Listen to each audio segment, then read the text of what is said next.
최근 며칠 동안 세계는 미국 대통령 도널드 트럼프가 알래스카에서 러시아 대통령 블라디미르 푸틴을 맞이한 소식에 떠들썩했다. 이는 러시아 지도자가 미국 땅을 밟은 지 10년이 넘는 세월 만의 첫 사례이며 또한 러시아가 우크라이나에서 군사작전을 개시한 이후 양국 정상이 처음으로 마주한 자리이기도 하다. 이 만남은 단순한 외교적 형식 행사에 그치지 않고 그 뒤에 숨겨진 전략적 계산을 드러낸다. 푸틴은 흔들린 국제적 위상을 회복하려 하는가? 트럼프는 자신이 정세를 바꾸고 평화를 추진할 수 있는 인물임을 입증하려는가? 과연 이번 회담이 우크라이나 분쟁 해결 과정의 전환점을 열 수 있을까?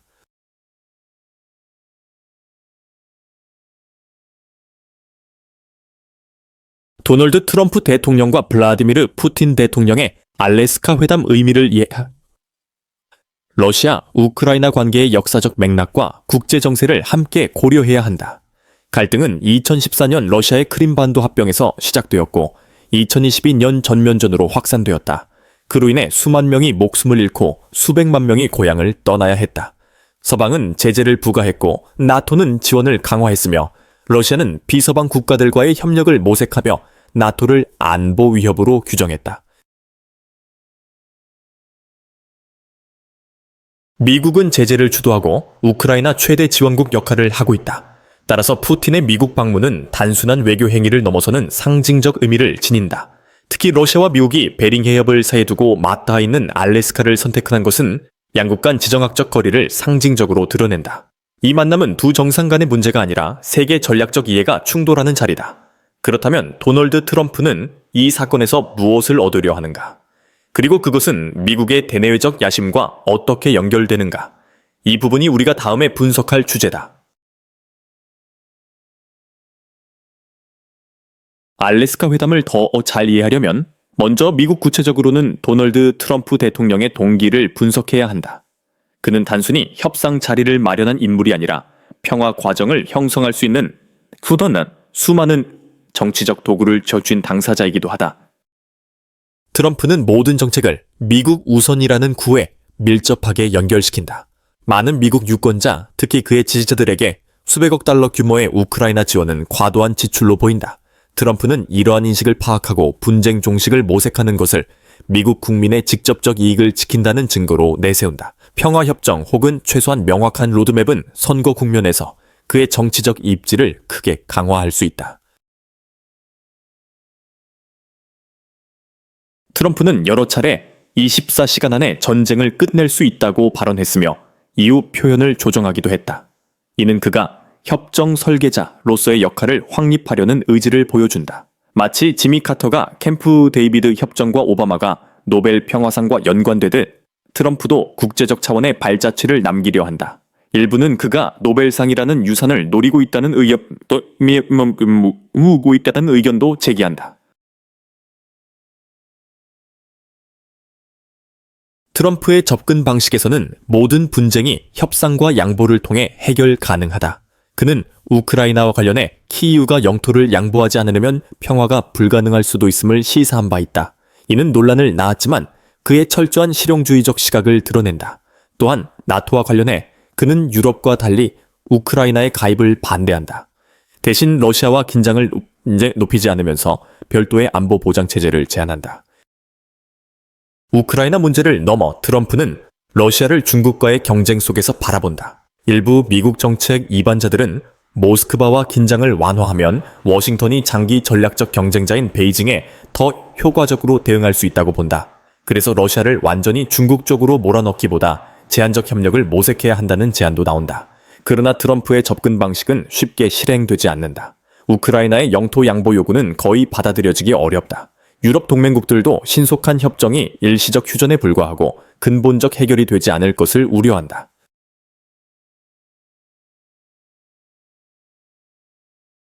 게다가 발언과 정책에서 드러나는 트럼프의 변덕스러움은 일관성의 의문을 품게 만든다. 트럼프의 목표는 크게 세 가지로 요약된다. 첫째, 국내 이익. 둘째, 개인적 유산 구축. 셋째, 실용적 딜을 통해 위상을 입증하는 것이다. 그러나 이러한 계산이 과연 지속 가능한 평화로 이어질 수 있을까?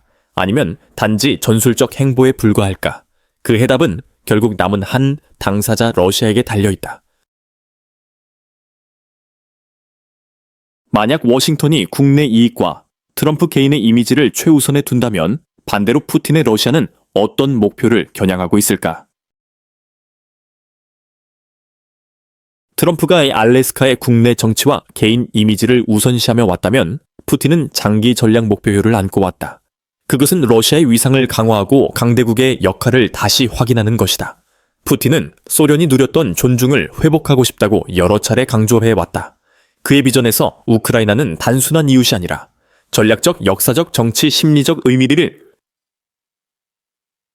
지닌 땅이다. 우크라이나를 통제한다는 것은 곧 러시아가 서방 앞에서 힘을 유지한다는 뜻이다. 핵심은 러시아가 현재 장악한 영토, 특히 2014년부터 분쟁이 이번째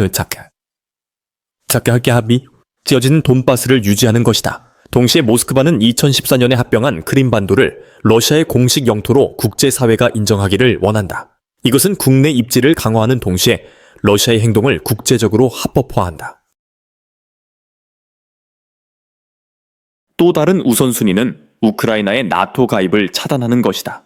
러시아의 시각에서 이것은 국가 안보의 레드라인이다. 푸틴은 우크라이나가 나토 회원국이 되지 않는다는 서면 보장을 원하며 군사적 포위 위험을 피하기 위한 양자 혹은 다자 안보 보장 체제를 요구한다. 이는 러시아가 경제나 아시아 협력과 같은 다른 목표에 집중할 수 있도록 해준다. 알래스카 회담에 참석하는 것 자체가 푸틴에게는 외교적 위상 회복의 수단이다. 수년간 서방에 고립된 후 미국 대통령과 나란히 서는 모습은 러시아가 여전히 국제 무대에서 무시할 수 없는 세력임을 알린다. 그러나 이러한 목표를 이루는 길은 험난하다. 우크라이나는 영토를 포기하지 않겠다고 선언했고 서방은 러시아가 무력 사용 뒤 보상을 받는 것을 반대한다. 또한 민스크의 경험이 보여주듯 감독 기제가 없으면 평화협정은 쉽게 교착 상태에 빠질 수 있다. 푸틴은 알래스카의 영토 유지 나토 차단 안보 강화 국제적 위신 회복 지도자로서의 유산 구축이라는 5가지 계산을 안고 왔다. 하지만 이러한 목표가 미국의 계산과 우크라이나의 핵심 이익과 조화를 이룰 수 있을지는 여전히 커다란 미지수다. 알래스카 회담이 전 세계의 주목을 받는 가운데 핵심은 여전히 우크라이나다. 이 나라가 가장 큰 피해를 입었기 때문이다. 볼로디미르 젤렌스키 대통령에게 도전은 단순히 전쟁에 있지 않고 주권, 법적 문제, 그리고 국제적 지지에 있다. 젤렌스키는 영토를 잃는 대가로 평화를 받아들이지 않겠다고 선언했다. 크림반도나 돈바스를 러시아 영토로 인정하는 것은 헌법과 민족 정신에 위배되며 국내 정치적 불안을 초래할 수 있다. 우크라이나 군대가 일부 성과를 거두었지만 여전히 많은 지역이 점령 상태이고 러시아는 자원면에서 우위를 지닌다. 미국과 유럽의 지원은 중요하지만 비용이 계속 늘어나면서 그 지속 가능성에 대한 의문이 제기된다. 모든 양보를 거부하면 전쟁은 장기화될 수 있다. 그러나 영토 타협은 국내 반발과 법적 장벽에 부딪힌다. 우크라이나 헌법은 영토 불가침을 명확히 규정하고 있기 때문이다. 트럼프와 푸틴이 직접 회담하면서 우크라이나의 운명이 키이유 없이 결정될 수 있다는 우려가 커졌다. 이를 막기 위해 젤렌스키는 지속적으로 국제회의에 참여하고 모든 협상 과정에서 우크라이나의 목소리가 존재하도록 노력한다. 또 다른 임무는 국민의 신뢰와 단결을 유지하는 것이다. 국민은 지도자가 주권을 거래하지 않는다는 것을 확인해야 한다. 이는 정치적 책임일 뿐 아니라 장기적 저항력을 위한 기반이다. 젤렌스키는 원칙과 현실 국제적 압력과 주권 수호 사이에서 진퇴양난에 놓여 있다. 그는 우크라이나가 핵심 이익을 지키면서도 외교 무대에서 배제되지 않도록 균형을 찾아야 한다. 그러나 키이우에서 벌어지는 일은 단순한 내정이 아니라 유럽과 나토의 입장을 직접 반영한다.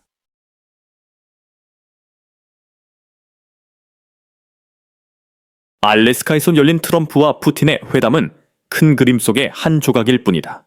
워싱턴과 모스크바 외에도 유럽과 나토가 대륙 안보와 우크라이나 지원에 직접적으로 연결된 핵심 행위자다. 전쟁 발발 직후 유럽연합은 보기 드문 단결을 보여주었다. 수백억 유로의 지원, 러시아 제재, 수백만 명의 우크라이나 난민 보호에 나섰다. 그러나 전쟁이 길어지면서 균열이 나타나기 시작했다. 러시아 에너지에 의존하거나 경제적 피해를 입은 국가들은 지속 가능성에 의문을 품기 시작했다. 이에 따라 유럽연합은 단결을 유지하면서도 내부 압력을 다뤄야 했다. 독일은 균형자로서 모스크바에 단호하지만 긴장 고조를 피하려 신중했다. 프랑스는 지원을 제공하면서도 외교적 대화를 강조했다. 폴란드와 발트, 3국은 가장 강경하며 무력 사용 뒤 러시아에 보상이 주어지는 전례를 강하게 경계했다.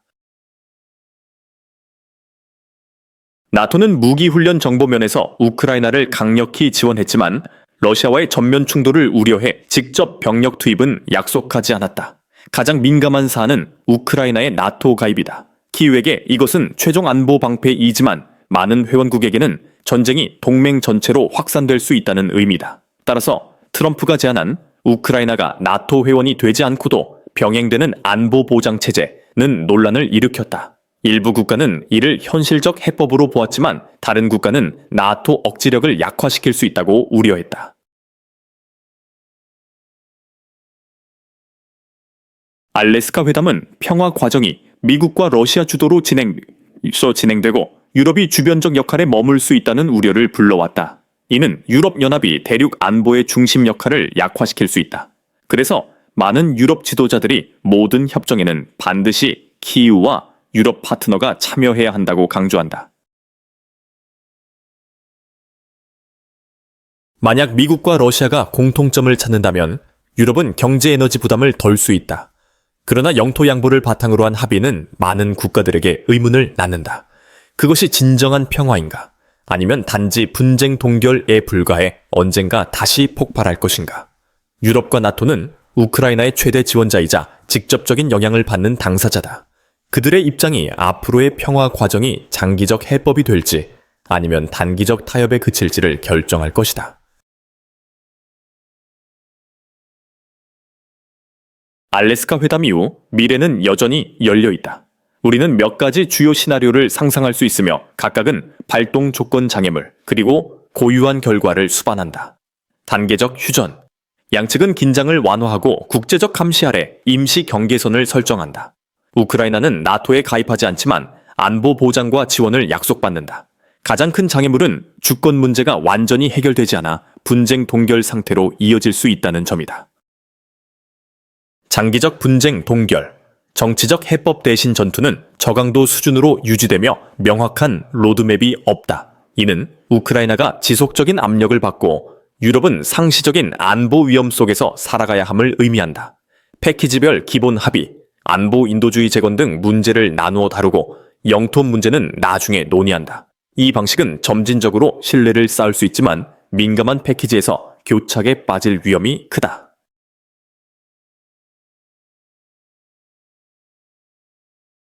유럽 주도의 다자회의.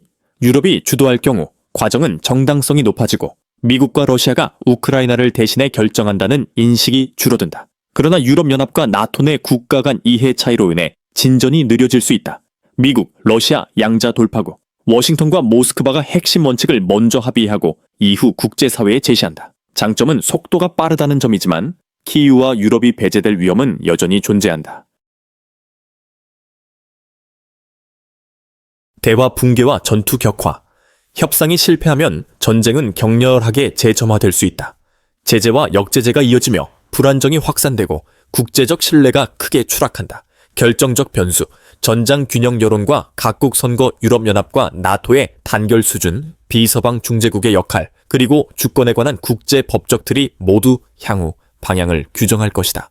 어떤 시나리오든 엄격한 감시, 우크라이나에 대한 실질적 안보 보장, 국제적 인정이 있어야 전쟁 재발을 막을 수 있다.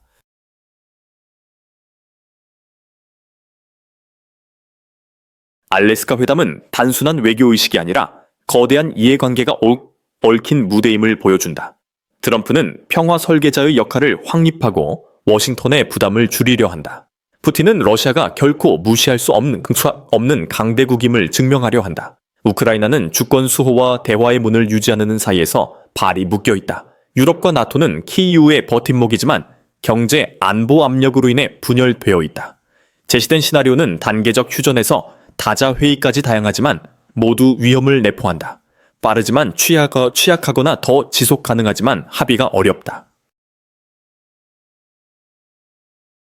무엇보다 알래스카는 국제 질서가 변화하고 있음을 상기시킨다. 중국과 새로운 권력 중심의 역할이 점점 더 뚜렷해지고 있다. 우크라이나에 관한 어떤 합의도 지역을 넘어 전 세계 균형에 영향을 줄 것이다. 과연 각국은 지속 가능한 평화로 가는 길을 찾을 수 있을까? 아니면 세계는 또 하나의 동결된 분쟁을 목격하게 될까? 이 회담에 대해 여러분은 어떻게 생각하는가? 아래 댓글에 의견을 남겨주시기 바란다. 그리고 영상이 유익했다면 좋아요, 공유 채널 구독을 눌러주시고 다음 분석을 함께 지켜봐 달라.